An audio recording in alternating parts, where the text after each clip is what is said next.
навиди бомдодии از رادیو زودی تقدیم شما بینندگان عزیز. امیدوارم روزتون ببرار باشد. امروز 14 نویبر است و ساعت با وقت پراگ 7 صبح.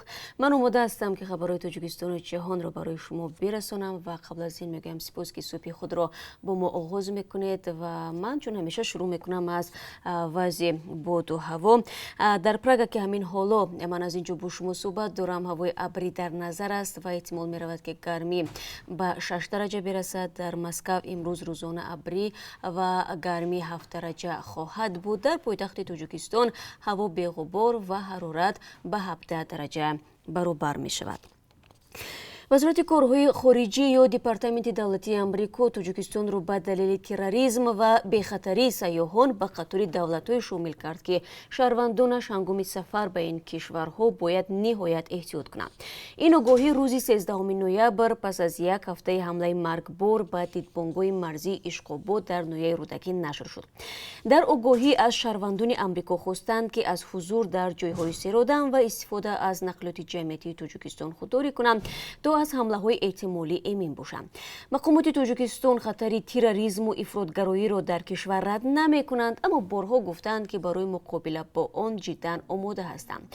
طبق امور رسمی در سال 2018 جنایت‌های خصوصیت تروریستی و اکستریمیستی داشته 29% کم شده است. ولی حادثه 6 نوامبر در پستگاه مرزی مسئله خطر تروریسم و بیداری حلقه‌های خفته گروه‌های افراطی را در کشور دوباره داغ کرد. وزارت امور خارجه آمریکا در آگاهی نو از حمله به سیاحان خارجی در ناحیه دنقره تاجیکستان یادآور شده است که بر اثر آن 2 شهروند آمریکا کشته شدند. ممکن است تروریست‌ها مکان‌های مختلف از جمله محل‌های استقامتی، کلوب و طربخانه‌ها، مکان‌های عبادت و مکتب‌ها را هدف قرار بدهند، هرچند بناهای دولتی تاجیکستان به احتمال زیاد از هدف‌های اساسی باقی مانده است گفته شده است در آگاهی. از این پیش بریتانیا از احتمال تکرار حمله‌های تروریستی در تاجیکستان هشدار داد. حکومت بریتانیا آخر هفته گذشته در اظهارات رسمی با ذکر حمله 6 نوامبر به دیدبانگاه اشقاباد در ناحیه رودکی گفت احتمال تروریست‌ها در تاجیکستان باز تلاش حمله کنند. مقامات تاجیکستان به این و واکنش‌های دیگر بعد از حمله مرگبار به دیدبانگاه مرزی اشقاباد پاسخ ندادند. معلوم نیست نگرانی‌های کشورهای غربی در مورد تکرار حمله‌های تروریستی در تاجیکستان تا کجا جدی هستند. ملاقات دوم مشورتی رهبران کشورهای آسیای مرکزی 27 نوامبر در شهر توشکند برگزار می شود. به اطلاع خبرگزاری تاس در این باره پرزیدنت پیشین قزاقستان نورسولطان نظربایف 12 نوامبر اطلاع داد. نظربایف اظهار امیدواری کرد که ملاقات مذکور در روز اعلام شده در توشکند برگزار خواهد شد. او همچنین ذکر کرد که میان قرقیزستان، تاجیکستان و ازبکستان بعضی از مشکل‌های حل نشده باقی مانده است.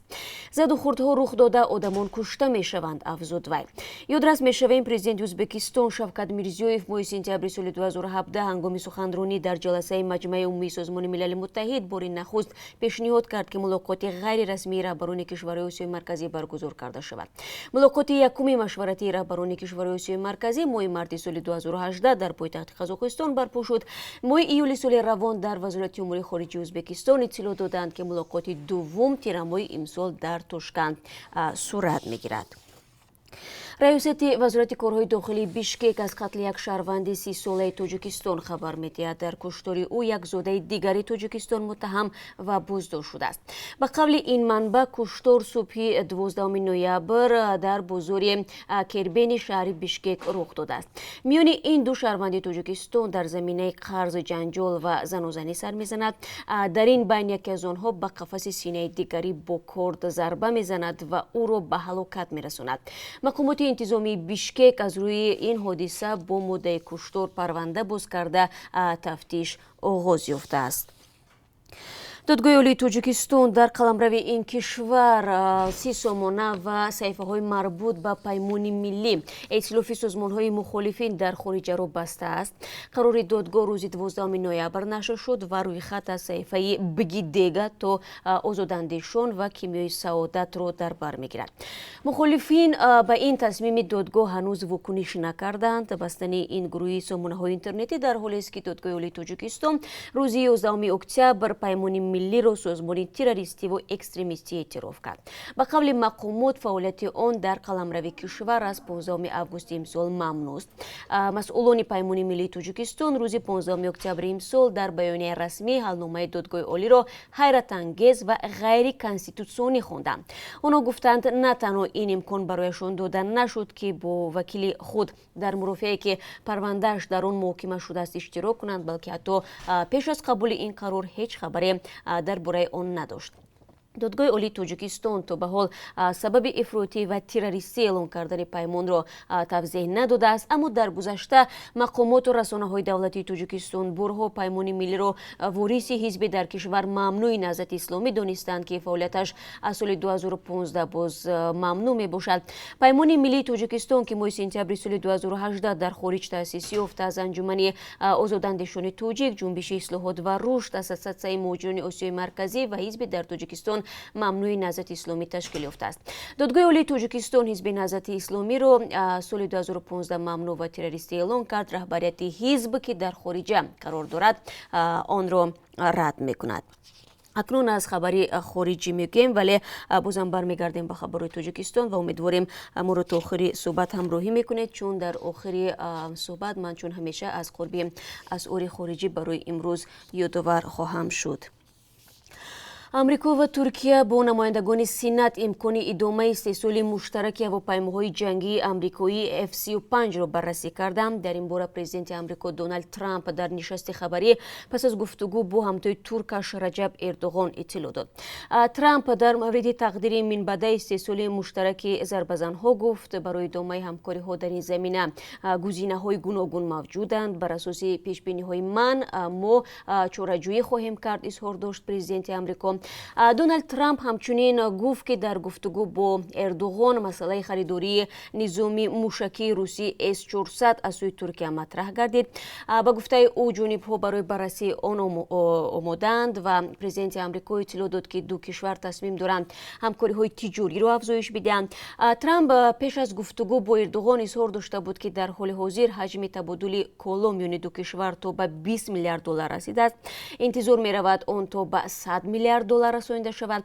گفتگوی ترامپ و اردوغان در حال برگزار شد که مناسبت‌های انقره و واشنگتن پس از آغاز عملیات نیروهای ترکیه در شمال سوریه به سر گراییدند. واشنگتن انقره را پس از خریداری نظام موشکی روسی S-400 از برنامه استحصال F-35 خارج نمود.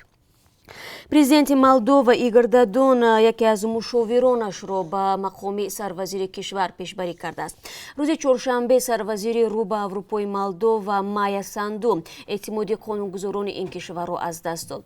روز 13 نوامبر دادون گفت او از وزیر مالیه ایون چیچو درخواست نموده است که حکومت نوی مالدووا را تشکیل کند. وی گفت چیچو شخصی حرفه‌ای بوده، با یگان حزب سیاسی ارتباط ندارد. چیچوی 47 ساله تا 5 ماه پیش کرسی وزیر مالیه مالدووا را در اختیار داشت و حالا برای تشکیل حکومت نو و تصدیق آن از طرف قانونگذاران 15 روز دارد. شکارچیان در نویه سنگوری تاجیکستان یعنی تاویلدره پیشین پاره‌های جسد و شناسنامه ایرینا تریتیکووا کوهنورد روس را پیدا کردند. تریتیکووا 61 ساله ماه آگوست امسال همراه 4 کوهنورد دیگر روس الکساندر کالپاکوف، الکسی کالپاکوف، گیورگی ریتمن و ویکتوریا کیم به نویه سنگبر آمده بودند. اما هنگام عبور موضع شکارباز در دره قرغز آب به دریا افتاد.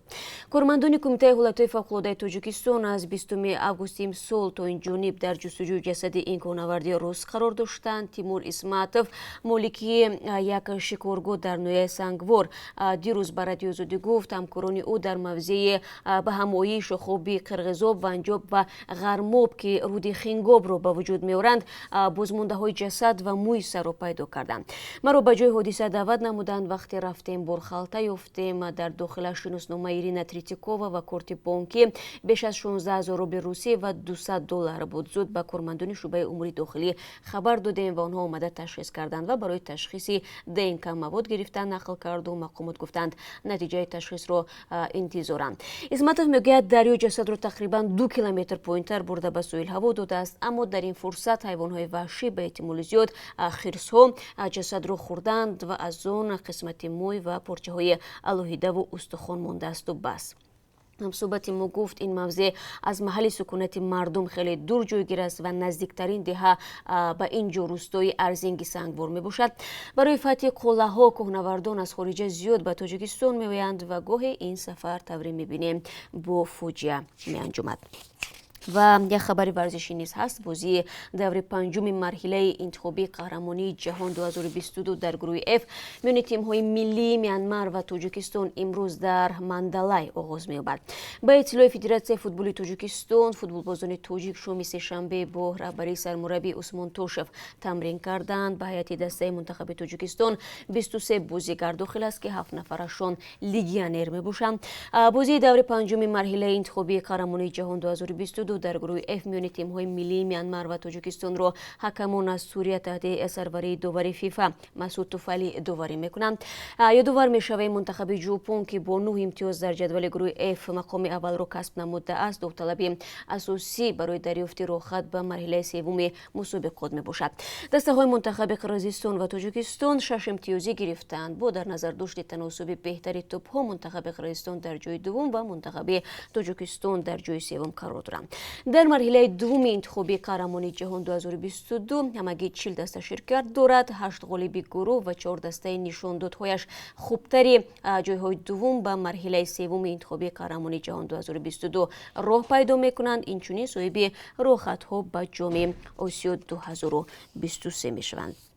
و از قربی اسعار خارجی برای امروز میگویم که از طرف بانک ملی به طور ذیل تعیین شده است. $1 9 سومانی و 69 درم، 1 یورو 10 سومانی و 67 درم است و 1000 روبل روسی 150 سومانی و 40 درم نرخ دارد، یعنی نسبت به روز گذشته اندکی پایین آمده است. تشکر دوستان عزیز که بازم در این صبح بر وقت ما را همراه بودید. خبرها را از ما شنیدید، نظرهای خود را نوشتید و مینویسید. ما شما را در صحبت‌ها و برنامه‌های بعدی حتما منتظر می‌شویم. با ما بمانید و روزی خوب و با براره در پیش داشته باشید.